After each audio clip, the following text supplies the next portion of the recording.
I'm ready? All right. Hello, everyone. How are we doing? How are you doing, Travis Gafford? It's great to see you. Welcome to the panel with the fanciest name at GDC, the Professional Gamer Experience, a perspective on esports from former pros. Thanks for coming, guys. Give it up for the beautiful crowd. Great to see you. So today we're going to be talking about competitive gaming and the people that are involved with that, talking about pro gamers as some define it. And pro gamers can be defined a lot of different ways. I think over the course of esports as a whole, it's been defined a lot of different ways. In some cases, if you made money at all, you were considered a pro gamer, even if it was like $10 at a 7-Eleven playing Street Fighter. But the identity behind pro gamers, again, has evolved a lot, and our panelists today represent all have unique experiences within pro gaming and sort of represent different periods of time throughout. So they're going to have pretty unique experiences. We're going to talk a little bit about that. We're going to also talk about how developers and organizations can interface and interact with pro gamers well, how that relationship can be built, and how those entities can benefit each other. And then we're going to talk about just the future of esports, where it's going. And again, the panelists here have very unique perspectives on esports, being the competitors themselves in some cases, or involved in other ways too. So it's going to be interesting there. And then lastly, we're going to open up for questions from the crowd towards the end, and you have a chance to ask some questions yourselves. So quick introductions. My name is Nick Allen. I'm Director of Operations at Twitch, working on the esports there. My role there is working with developers and organizations to consult around esports initiatives. Prior to Twitch, I worked at Riot Games on the League of Legends Championship Series and World Championship, and previous to that, I worked at the IGN Pro League. To my right, I have Dennis Fong, aka Thresh, who is the founder, CEO of Raptor, which is a social networking site for gamers, and Plays TV, which is similar, which involves taking clips of games and showing them off, which is super exciting. He's also the co-founder of Xfire, which was sold back in the mid-2000s. But before that, he was a professional gamer playing, I think, mostly Quake, right? And is recognized by the Guinness Book of World Records as the very first professional gamer. So thanks for coming, man. Appreciate it. Good to have you here. To my right as well is Steven Snoopy Ellis, who is an esports ambassador and consultant. He works with investors, with brands, with teams and players, and has been involved in the esports industry for over 12 years. He was a competitive League of Legends player for 4 years on teams like Evil Geniuses, CLGEU, and I think when we first met, it was SK Gaming, and before that, Absolute Legends. So good to have you, man. Thanks for being here. We also, on my left, have Tricia Sugita, aka Megumi Expert. Tricia is currently the director of esports at Azubu, where she works with streamers and viewers to develop Azubu's esports efforts. Tricia was a top Starcraft II player, and with that, she streamed her gameplay as well as coached developing players. She went on from there to organize tournaments, eventually doing talent hosting and casting numerous events, and then landing at Azubu. So thanks for being here, Tricia. And lastly, we have Robyn Fifflaren Johansson, a Swedish player, formerly playing Counter-Strike. Previously was on Ninjas in Pajamas, and his team had 40 first-place finishes, and believe you had an 87-0 win streak as a professional gamer, which is also pretty incredible. Currently, Robyn is an esports program manager at Twitch. So thanks for being here, man. Woo, Twitch. Woo. So those are the panelists. We're going to start off with just giving some context about who these guys are, what pro gaming was during the time that they were competing and involved directly with the esports side of things, and to give us to paint a picture of what things were like. And we're going to start with Dennis, who was a pro gamer back in the late 90s. So I mean, as one of the first, if not the first pro gamer, I was literally sitting at home in my pajamas one day. I remember the Wall Street Journal called me. I had no idea who they were. I think I was like 16 or 15 years old. This newspaper calls me and said they want to do an interview about online gaming, and they had heard I was one of the better players online. So he came over, spent the day with me. That article ended up being on the front page of the Wall Street Journal, literally like above the fold with my little stencil drawing on there. And literally the next day I was a pro gamer because like the CEO of Hasbro called me, the CEO of NVIDIA called me, and within probably 3 or 6 months after that, I was making six figures, as a 16-year-old playing video games. So it was literally just by pure happenstance that I was a pro gamer. Obviously, making that kind of money at that age enabled me to do a bunch of stuff and follow my passion, which ended up starting a bunch of companies and stuff in the space. But, I certainly didn't aspire to be a pro gamer. I mean, literally, I went from dragging probably a 40-pound monitor to LAN parties, with 5 of my buddies to making appearances and getting paid $5,000, $10,000 to show up at a trade show, within a year of getting going. So yeah, it was a pretty extraordinary time for me. Great. And when did you retire from pro gaming?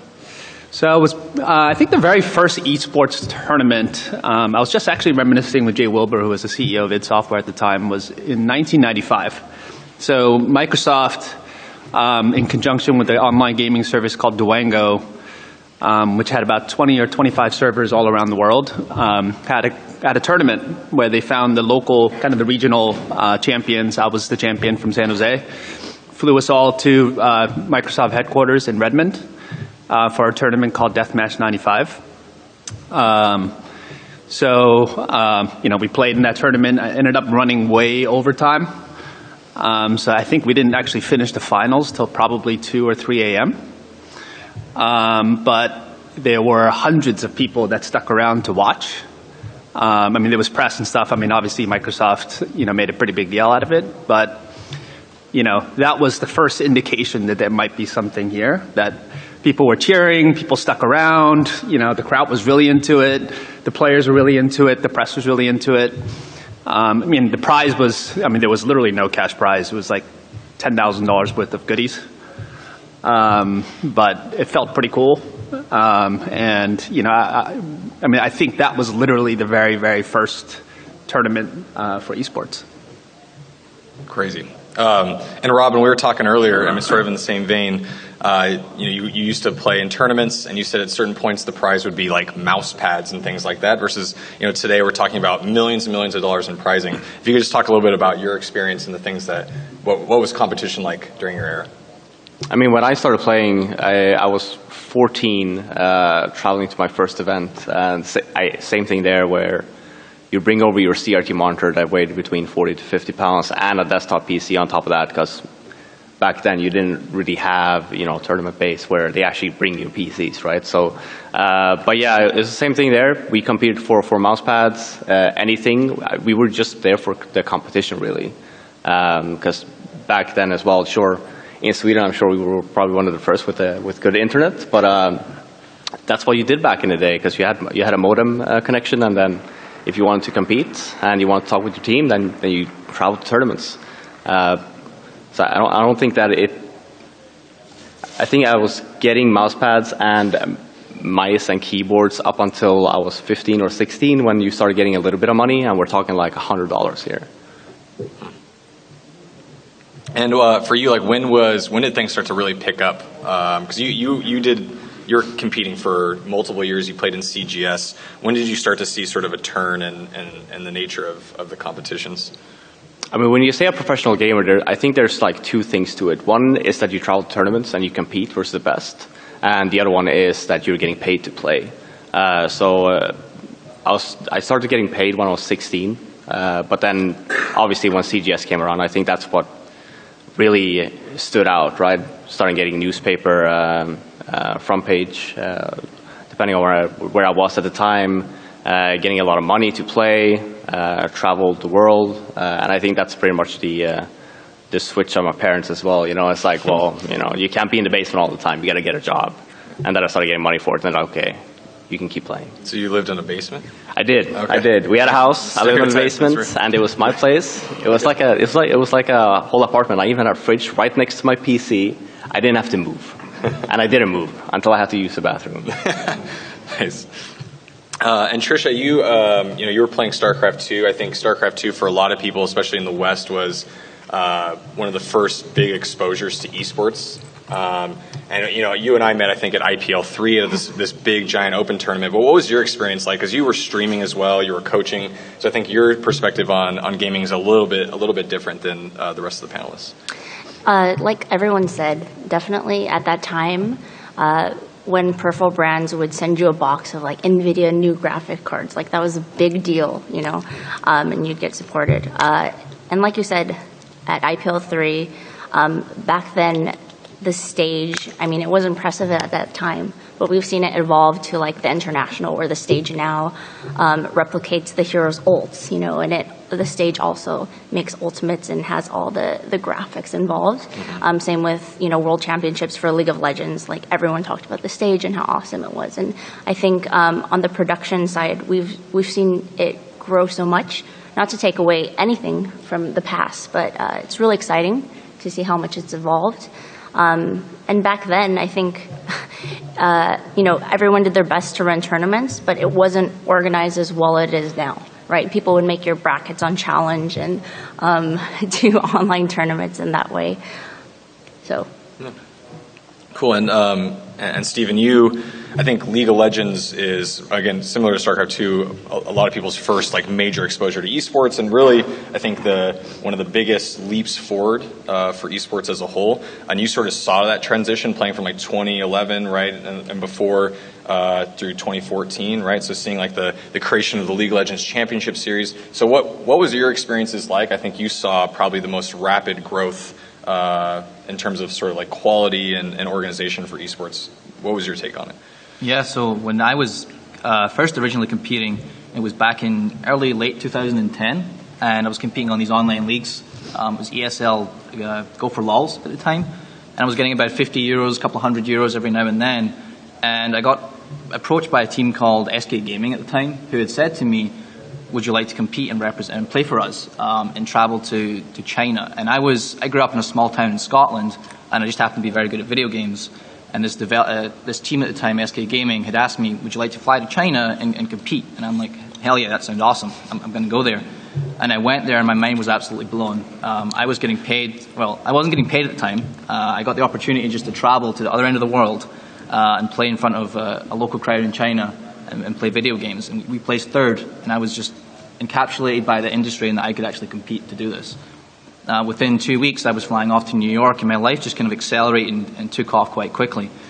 I got the opportunity. SK Gaming said, "Hey, we want to recruit you, and you'll be part, and you'll start getting paid." So initially, I was traveling for nothing, not getting paid at all. Transitioned into getting about $300 a month, and with my university, at the time I was sacrificing all of that.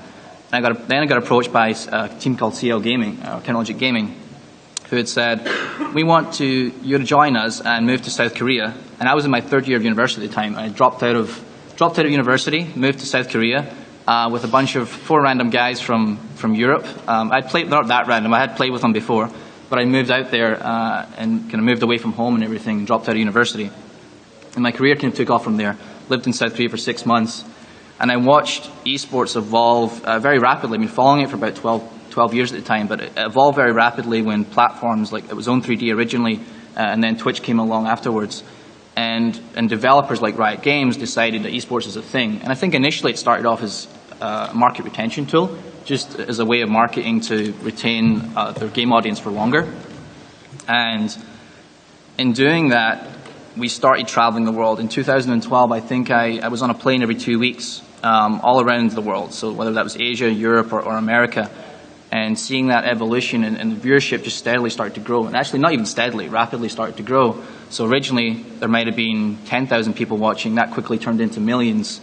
And year on year we were seeing fantastic growth. Initially getting paid around $300 a month. Within a year and a half I was making over 6 figures. It's crazy to think that, Dennis, you were getting paid 6 figures about 10 plus years ago, but that was a big deal in the West when I started getting paid over 6 figures just to play video games. And now seeing where it is now, where players' contracts in the last 6 months to a year, player contracts have went up 200-300% in salary, which is awesome. And yeah, seeing where it's going right now is really awesome. That's great. Yeah, I think, talking about mouse pads, $300, you hear speculation of where salaries are at now in like the $200,000, $250,000, $300,000 range of some of these top players. And you hear of stories of like players like Nadeshot who play and do content making over $1 million a year. So it's definitely grown a lot. I can't help but think that if there was a bit more, Riot Games thought about esports in a little bit different way than I think a lot of developers. So we're at GDC. There's developers. There's organizations in the room. How can developers, organizations help support the endeavors of pro gamers, help develop their careers, and help give them a leg up in this sort of nascent industry? And we'll start with Robyn. I think that's one thing that Riot Games actually did good, where they held their own circuit. So you have like the stability there, right? Because that's something that, especially for CS, you never really had stability going into anything. Not paid out prize money, might not even know if tournament happens, if you even get to finish tournament, because it was poor planning. So I think for game developers in general, just have like a solid game plan if you want to move into esports. To at least, if you don't want to run it yourself, at least find a good partner to work with, so you actually have like a long-term plan, because it doesn't really exist anymore, or right now, except for League. It's getting there in CS. Obviously, we have ESL. Turner is coming in, but it's talking about like how CSGO or CS came out in like 1999 or something, and now we're in 2016, and it's just starting to happen. It shouldn't really take that long. Good. And is there anything that you have experienced, like working with developers, that has been really helpful for you? Any sort of communication or anything like that you would recommend? I think that for since I come from CSGO, it's Valve, obviously, and Valve, I think, does things their own way. They're very mystical when it comes to how they like to run things. I think having an open mind to the professionals, because at the end of the day, it's the professionals most of the time that would keep your game growing. It's the professionals that will find out new things, that will play the game the most, that will know what's wrong with it, what's good with it. So like keeping an open mind and actually like an open dialogue with the professional gamers are, I think, a good way to at least improve your game and making sure that it could be the best. Cool. And Tricia, you're in a unique position as someone who was competing and coaching and creating content and that sort of thing, and now you're in a position where you're working with players. You're working as an organization to help them and sort of nurture that relationship. So what would you recommend for people looking to sort of build a relationship and sort of cultivate the relationship with professional gamers? So I think it works both ways. So developers can help pro gamers expand their career, have opportunities in the future. Like you mentioned, Riot does a great job in making sure that to give professionals a chance to do casting, to do analytics, and be on stage, be on the panel, give them training, give them coaching. Another way that developers can help promote gamers and their career is by giving in-game promotion. So in League of Legends, you can spectate a game, or in Dota, when you're queuing a game, you can spectate the top players, it's sorted by the highest MMR. And to that point, I think players and professionals can also help developers, by game testing. So a lot of the really successful games that you see right now do a great job of keeping things simple on the top, but infinitely complex below, right? And they do this by making it fun to watch, fun to spectate, understand, at least at a basic level, of what's going on, and appreciate it and still have fun. So who better to contribute this feedback from the professionals? And by helping, I guess, giving opportunities to professionals by being able to monetize. When developers make tools such as having the sponsors' logos, in-game, and allowing the sponsors to be integrated in this esports realm, supporting the tournaments, doing crowdfunding like the compendium, growing the scene, growing the prize pot. I think it's really great for the ecosystem in both ways, and really giving opportunities for professionals to make a career out of this for the really long haul. Great. And Steven, you work closely with Riot Games. You consult for a lot of teams and players. And so what would be your recommendations? If you're looking at Riot Games as an example, what do you think they did well? What could they have done better? And then, what are the best practices that you'd recommend for developers and organizations out there? I think one thing to preface the question is that you can't come out and say, I'm going to make an esports title, which is one of the biggest misconceptions that a few game developers I've spoken to have had, as what do we need to do to be an esport? And you can do things that will lend to that, such as implementing ranked ladders and a competitive system within the game. You can implement spectator features, replay features, and really in-depth tools around your spectator system to make it lend to being more spectatable from a viewership perspective. But you can't come out and say, I'm going to make an esport title. By and large, that's what your community does. And your community will decide, this is actually really awesome. We think that there's a level of competitiveness here that we can latch onto. And it's up to your community to bite into that. Beyond that, what developers can do for players specifically is yes, provide that competitive ladder. So your matchmaking, etc., should be very good for the players. But beyond that, it's the monetization. If you ask me as a young kid, and I'm 17 years old, and you want me to play your game competitively, there has to be a justification to that.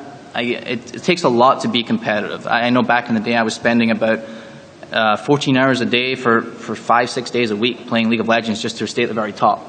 And when you're doing that, that's very unsustainable. And at the time, I was getting paid $0. So Riot came a long way, but initially Riot was screwing it out. Or Riot didn't have the systems in place to help support their players, and they could still do a lot of work even today. And I think the most important thing is you want these kids to play your game and remain competitive. You have to give them the opportunity to do that. So you need to provide facilities, whether it's a base salary, whether it's fair compensation or help support the teams as well, because in all honesty, outside of your very top teams, there's still a lack of monetization and revenue sources flowing through these teams. And if you can help supplement that, it'll provide a better environment for the players, hopefully. Some teams may filter money down, some teams won't, but hopefully these teams pass that down to the players. And that's things like Tricia was touching on, whether that's putting stickers in the game, whether that, you look at Counter-Strike does a fantastic job, Valve there with the sticker scenario there, and whether that's League of Legends, which is actually providing a base stipend for the players, or there's other monetization things you could do, like microtransactions and cutting the teams into that as well. So think about that when you're looking at being an esport, is revenue specifically in esports is an issue, especially for the middle to the bottom, but it's something you should really consider is how can we add value to the teams, which will then hopefully trickle down to the players. Yeah, and you mentioned the community is going to decide what an esport is. So with that in mind, like if a developer, an organization is going to start today to sort of build out this competitive culture around their game, this competitive ecosystem, where would you say they should start? What are the first things they should be thinking about and considering? I mean, the biggest thing I would say is ask your community. Honestly, those are the guys that know the best, and they're the ones, work with them. You can look at other titles and draw things from that, but by and large, if you, for example, were coming out with a new fighting game, I would go speak to the fighting game community and say, look, what would you like in a title that would actually make you think it's competitive? And really listen to your audience and work with them first. And then implement features that typically lend to making a better viewing experience. Because also it's the fans that matter as well, not just the competitive players as well. It's what are the fans going to enjoy, because those are the guys that are going to watch your game and actually elevate it as an esport title. Very cool.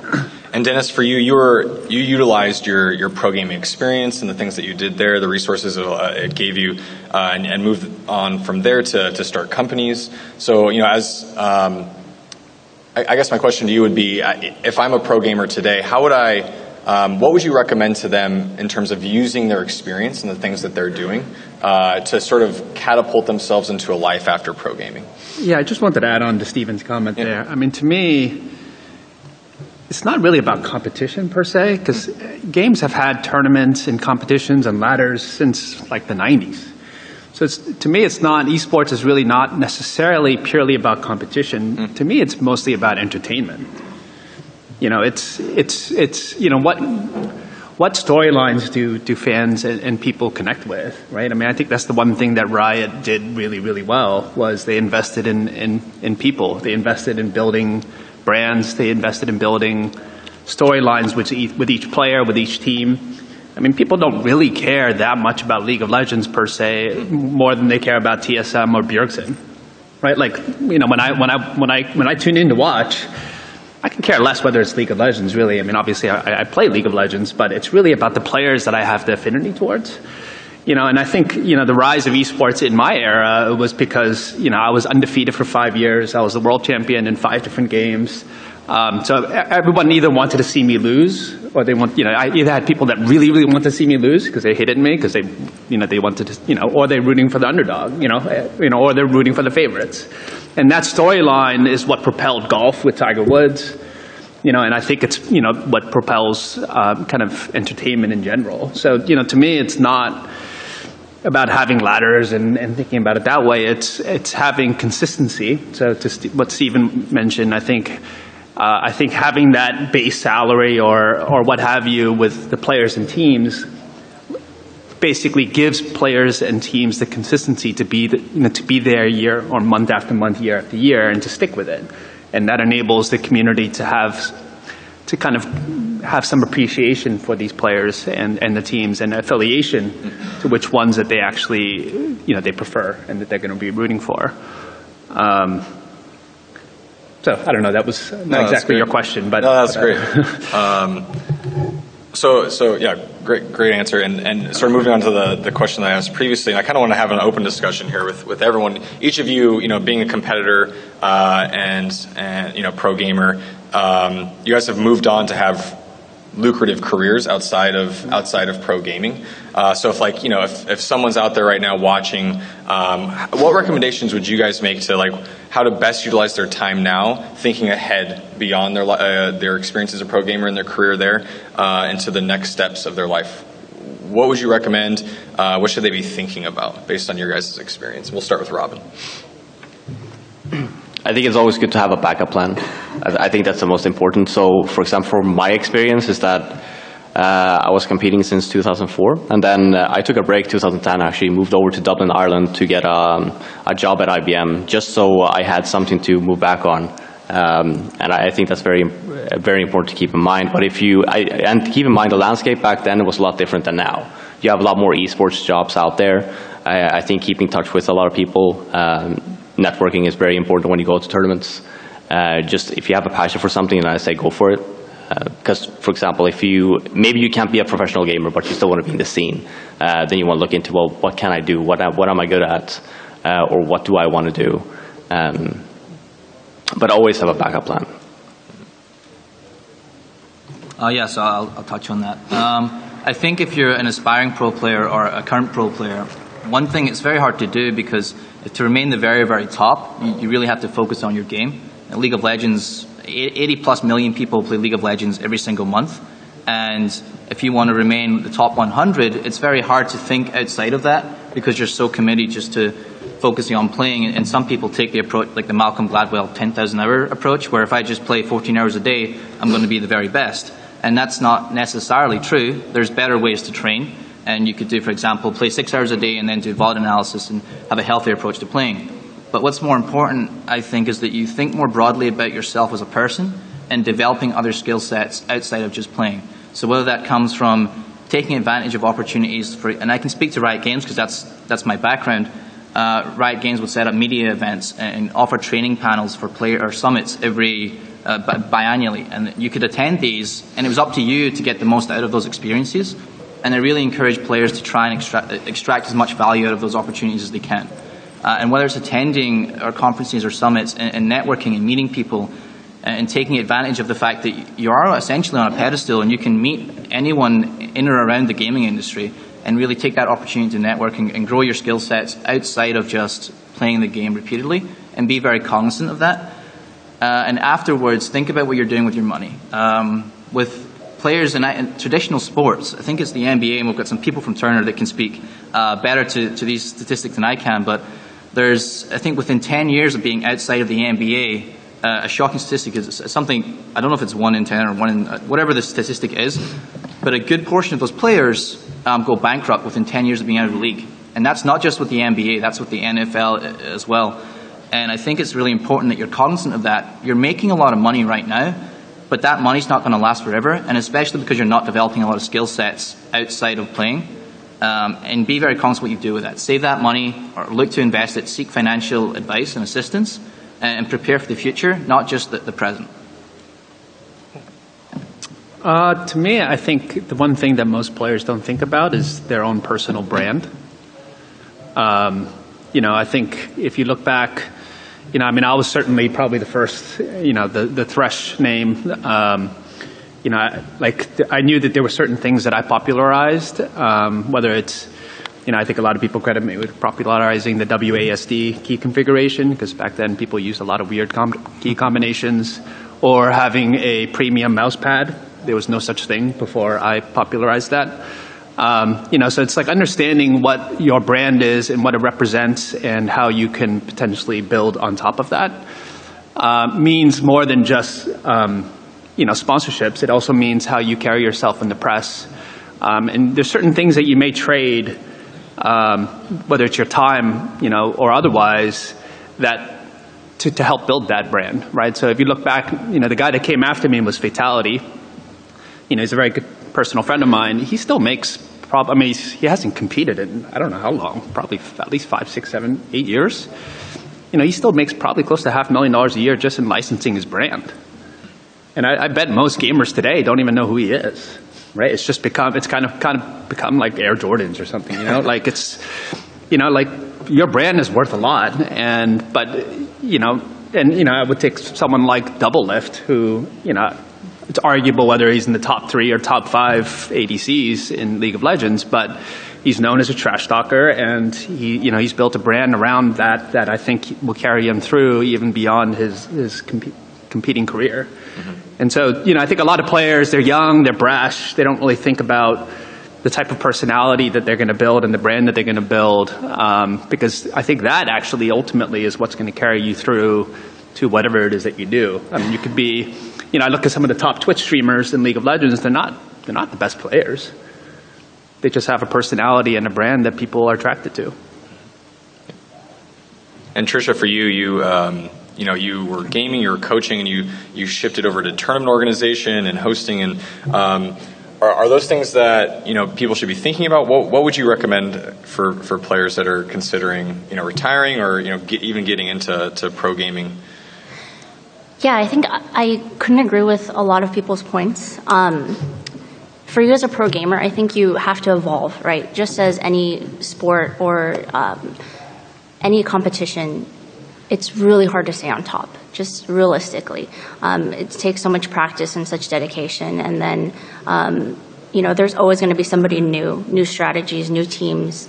And much of the time when you look at the people who are great in beta and the early game, they're not necessarily always relevant when the game gets more evolved, like Dota or League of Legends, for example. And I think in order for you to really have a career, and you have to think ahead and you have to evolve. So it's always safe to have a backup plan, like you mentioned, before I was a business software consultant. But I think I always split my time, doing that, and then I did eSports. And I used like my vacation time and PTO to go to events and do hosting and so forth. But in order to be successful, I think you really have to focus and you have to give it 100%. Like, it's not easy to land where all of these people have landed, sitting next to me. It takes a lot of hard work, and you really have to make an effort and decide, like, okay, I'm going to do this full time. And I think you have to rely on your branding. I think that's so important. So one of the things I did early on is switching from competing into doing hosting and interviews, and it really happened by chance. Like, I was a streamer on Twitch at that time, and then IPL or IGN reached out to me and said, hey, we would love for you to do IPL and host it. But from that, I thought, okay, how can I think about my future? I really have to get into hosting, learn about other games, and do interviewing and build my brand. Whether it's calling your fans a certain things, like I called my fans bear cubs, or sending out what I called bear packs, and just getting people into this notion of what my brand was and what it meant. And I think you always have to think about the future. So you see a lot of pro gamers now going into casting or being the best commentator. And Riot does an exceptional job, and Real Sports does that, right? You see Charles Barkley on the panel, and he's talking about the game and doing analysis, and even if you don't agree or not, he knows his stuff. But that said, I don't think the opportunity is only just for pro gamers. I don't think you have to be the top in your class in a game to have an opportunity in esport.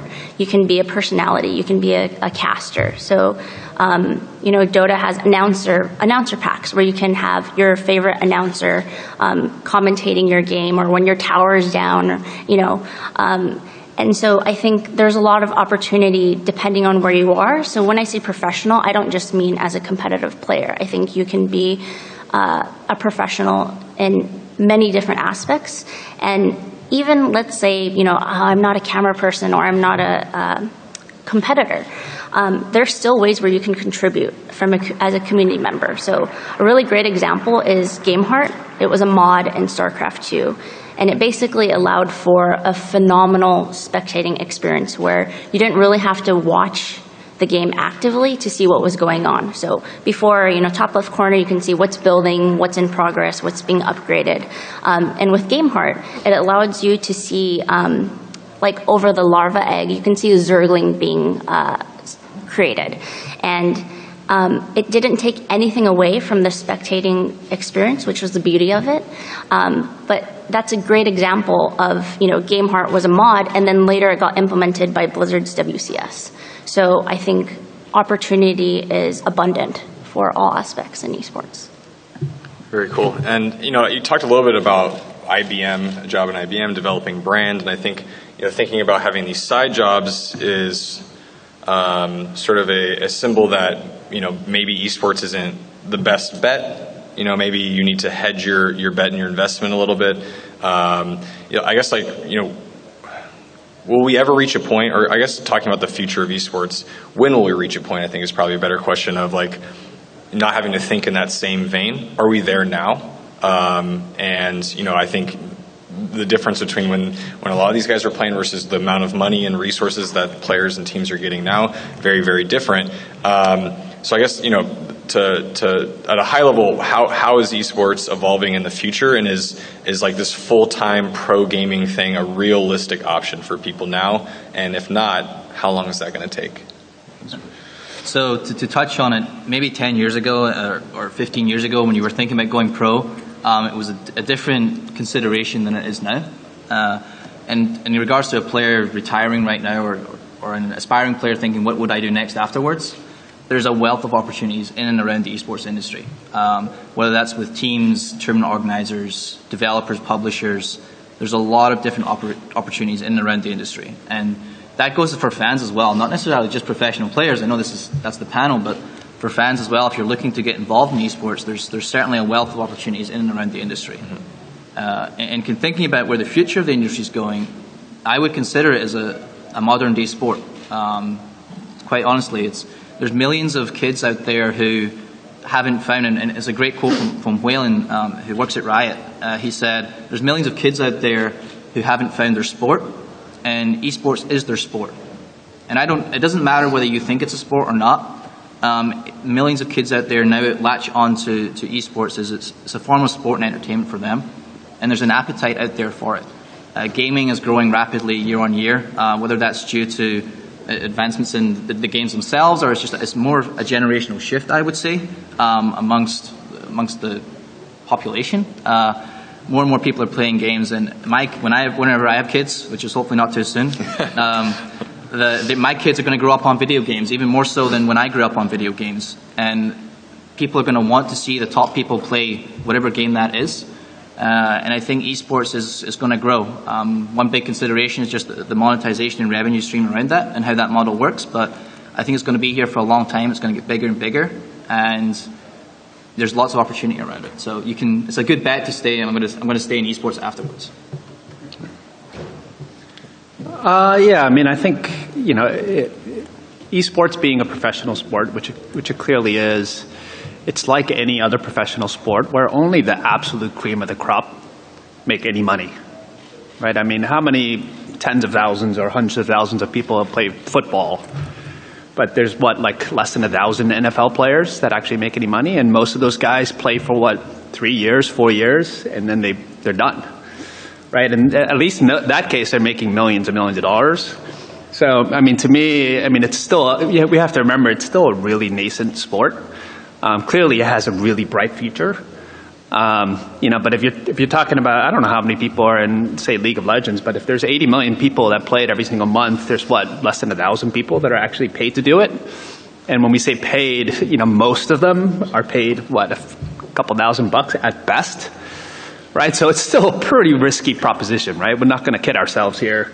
If you love the game, you have a huge passion for it, and you seem to have a knack for it, you could stick with it. But I certainly wouldn't, at this point, recommend, an above-average player to aspire to be a pro gamer and give up school and their job or what have you, right? I mean, one of the things that I also found was, there is something absolutely that separates good players from great players. And it's really intangible, you can practice. I mean, I've had plenty of people that I used to play with and I still play with that play 15 hours a day, and they'll never be the best. They just don't have it. So, part of it is you have to recognize whether you have it or not. If you have it, you can certainly pursue it. But, I wouldn't give up my day job to go after this just yet, unless you are already in the upper echelon of players. I think nowadays as well, I don't know if it exists in North America, but in Scandinavia now, we actually have schools that's opening up eSports lines now as well. You can actually go in, you can get a scholarship to attend an eSports and get an eSports degree. And I think that's really cool. And I think obviously that's not something that we've had before. So yes, in terms of percentage, how many people can be a professional gamer? I don't know. I don't even want to count how many players we have in Sweden, but we have 2 professional teams in Sweden for CS. We don't have anything for League, for example. We have 2 for Dota. So the percentage is obviously very low. But I think the bigger the games get and the bigger esports get in general, obviously more and more people will be getting paid. Just basing off of 10 years ago, how many teams got paid compared to now. It's a big margin there. So the bigger the game gets, and like people were saying about it being a real sport, I completely agree. I think that in a few years we're going to see countries picking up leagues possibly, and then you have even more and more. You have in any other sport where you have, for example, for hockey, you have a league in for example, Sweden, Norway. You have leagues everywhere, right? And all of these players within these leagues are getting paid. We're not there yet, obviously, in esports, but I think it's getting there. I think mobile, VR, AR, a lot of things being discussed at GDC specifically, sort of rapidly growing and evolving technology, and can't help but think about esports, at least for me, how it'll be affected by these types of technologies. I mean, we briefly had a conversation about mobile, and so I guess the question, and this is, I think, our last question before we jump to questions from the crowd, is, how are these things going to play a part, if at all? What are there interesting ideas and things that you've seen where these things can be utilized? I guess mobile is like an interesting case where a lot of people are up in the air whether you can have like a really competitive ecosystem around a mobile game. I think us who have been on the side of trying to argue that esports is has legitimacy and things will know that yes, it will eventually get there. But Snoopy, starting with you, man, what do you think about sort of this evolving technology as it relates to esports? So I'll preface this that I'm not a huge fan of mobile games typically. I'm probably a PC elitist, and that kind of stems from me playing PC games since I was about 6 years old. And the depth of the input variables in a PC game are a lot more than a mobile game. And I kind of stayed away, but I got the opportunity to work with a mobile developer for about 6 months, from ideation to launch of their game. And being involved in that whole process was fascinating. And more recently, I picked up Supercell's Clash Royale. And I don't know if any of you in the audience have touched this game yet, but I am not a mobile gamer, and I have been hooked on that game for the past 2 weeks. It is absolutely phenomenal to me how addictive it is. I think they have it down to an absolute science, how that game works. And I think the future of mobile gaming is really, really bright. From the esports perspective, it's very, very interesting. I do think there's less depth in those games, but if you think about the sheer quantity of people playing those games, there's going to be an appetite for seeing the very, very best play it. Supercell announced, I think a week ago or a week and a half ago, they have 100 million daily active users, which is absolutely phenomenal. And if you look at the next 1 billion people that are going to be connected to the internet, they're going to be on their mobile phone. And that's really crazy to think about that and the opportunity there. And I'm going to speak to Supercell's game because it's the only mobile game I know personally. They have a feature in the bottom right of their client interface or the UI, which is a spectator feature where you can watch the very, very best people play.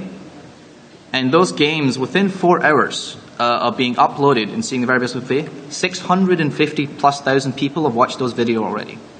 So if you haven't checked that out, and just out of curiosity, I'm not saying you have to play the game, and actually don't because it's addicting, but go look at their UI and just check out this replay feature. That's phenomenal statistics to see. Up to some of those videos have over 1 million people watching them, and you can see the very best people play.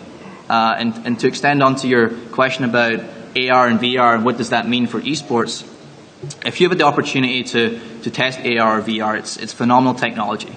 And every single month it's coming leaps and bounds, and it's really, really exciting. A lot of people are invested in it. And a lot of you people here today or at GDC are going to be thinking about VR and AR. I think it's still very primitive from an esports standpoint. There's some really cool games out there, and it's an exciting future.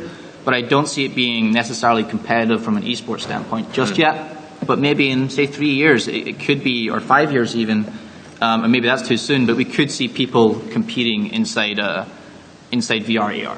I just don't think it's quite there yet, but it's really, really exciting tech. And I recommend you check it out.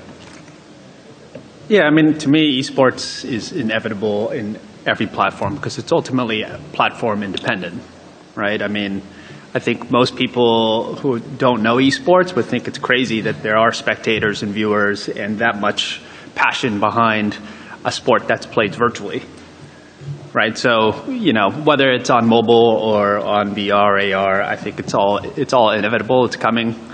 You know, what time frame, who knows? But, you know, I don't think it really matters. I think what we've already proven, whether it's Twitch has proven or Riot's proven or Counter-Strike's proven, is that, you know, it's compelling to watch other people play and compete, regardless of the platform that they're on.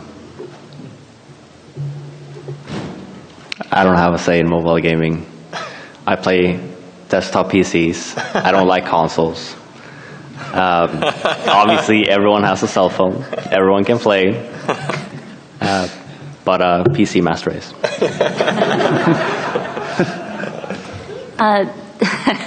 So admittedly, I'm also a PC enthusiast. I mean, I have 2 older brothers. One is 10 and one is 14 years older. So I was playing PC and DOS and, you know, turning on the computer early morning and playing Bubble and like really old games. But that said, I only recently had a mobile game installed, and before I thought, you know, why would I play a mobile game? I have my PC games, but it's actually very addicting. And I do think that there's potential. Like many people touched on, especially Steven, you know, publishers can't really build the next esports. I mean, you know, they aim at it or they might see what the latest trend is, but it doesn't ultimately mean it'll be successful. And sometimes it happens by chance. So like Hearthstone, Blizzard didn't think that would be a huge esports title as it is. You know, they get so much viewership now. But it was intended to be more of a fun game. And I think the community shapes that more than anything. So I think there is definitely possibilities with mobile games. I was just in Japan recently, and I go there often to visit my family, but every 15 minutes on the television, there would always be a commercial for at least 2 mobile games. So it shows there's a huge interest in the community and people who play it in the user base, and I think it's just a matter of time when that success comes into an esport. I don't know what that would be, but I do think that there's an opportunity there.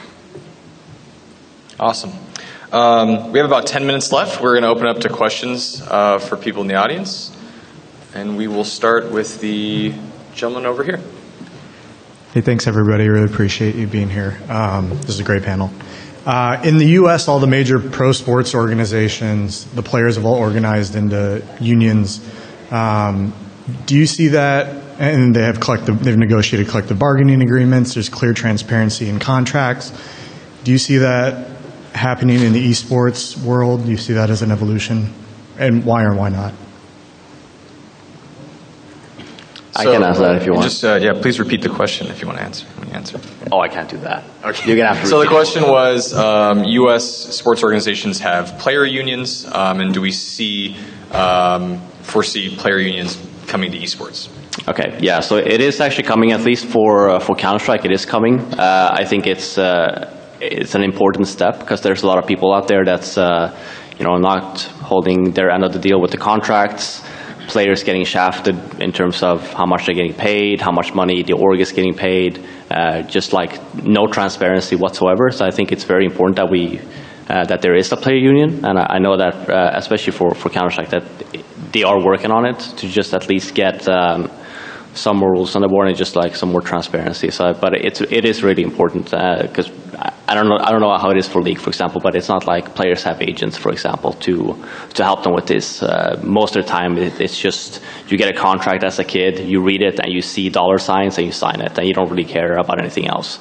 And I think that's obviously missing education on that point, and I think having a player union and possibly even agents could help with that. So I'll touch on the question, should we have unions in esports? And I was a huge advocate of players, and I still am to this date. And I looked very heavily, when I retired at the grand old age of 23, I looked very heavily into what it would take to create a union. And it's honestly I spent 3 months and I spoke to a lot of lawyers, and I looked at case studies in traditional sports. And it's very naive to think that a union will be pulled off successfully in esports right now. Is it needed? In the future, yes. And there's a lot of reasons why players need help and protection and should be doing collective bargaining, but it's not going to happen soon. And I know some of the things around the Counter-Strike initiative, and people have talked about it in League of Legends and talked about it in Dota, and we've sat down with developers and publishers and teams and thought about it. But to represent or to emulate the unions in traditional sports, we're not quite there just yet. And I think there's steps that we can take towards that. Players need to get lawyers. That's the very first step. And 90% or maybe even more than that of players in the esports ecosystem don't even get a lawyer to vet their contract, which is shocking. So it's going to start with the players getting some form of a lawyer to check the contract. And then I think we'll gradually move towards individual representation like we see in traditional sports, where agents will come into play.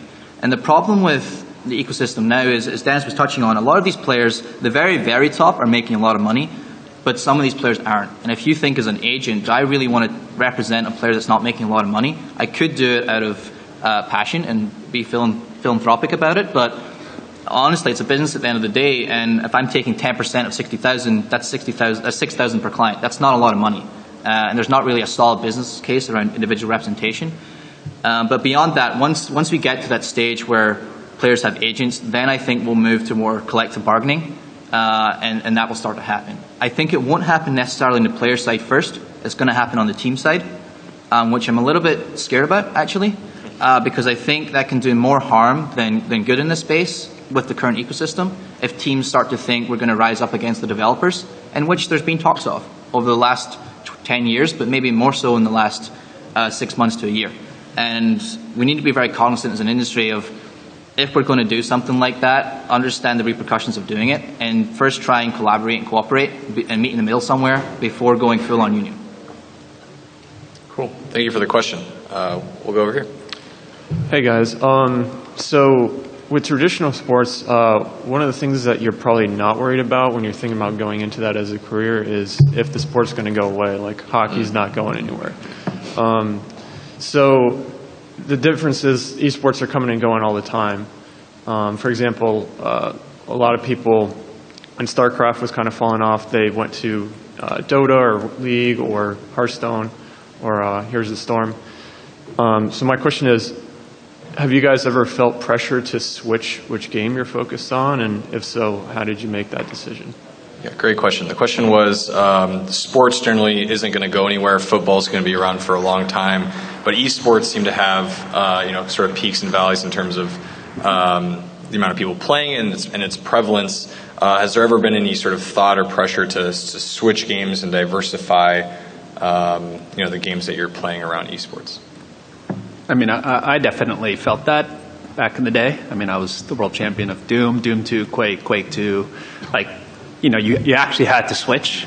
I think that's actually fundamentally what has led to the rise of esports, honestly, is consistency, right? League of Legends is a game that's based on, Dota that's been around for, I don't know how many years, 10 plus years, easily. So people that played Dota back then, they can come into League and pretty quickly understand what's going on. Same with Counter-Strike. Counter-Strike's been out for almost 15 years. And so, I think the fact that Riot in particular, decided to invest in this game and took a very long-term view of esports has really contributed to its rise and its continued growth. I don't actually see League of Legends really going away anytime soon, nor do I see Counter-Strike going away anytime soon. Certainly if you're investing as a player into a new game, like Heroes of the Storm as an example, who knows how that's actually going to do, right? There's certainly an element of risk in investing in a game that might not become huge. And that's what we used to have to deal with. And I think that's why there were a lot of these peaks and valleys. I mean, when I was, I was playing, esports was, I want a Ferrari playing Quake, right? I mean, it was a pretty big deal back in the day. And then it kind of dropped off because, these games would come and go. And I remember Painkiller was like this esport game for like a year and then it disappeared. I think that was definitely a problem back then. It seems to be less of a problem to me now, at least. Cool. We only have 3 minutes, so I just want to move on to try to get 2 more questions before we wrap up. Over here. Hi. I'm just curious what you guys think about how to distribute prize money, basically. So increasing the prize pool for top teams versus distributing it more evenly, as I think they're doing with Smite. Gotcha. So the question is, how does the panel think about distributing prize money, if it should be really top heavy, right, where like a lot of money for the top teams, or more sort of shallow distribution where you're going to distribute to more teams but sort of a less amount? I think it really depends on the goal. So if it's an early stage and you're trying to get a lot of viewership or new acquisition of users, then it might be more beneficial to have it more evenly dispersed so that more people get the reward right at the end of the day.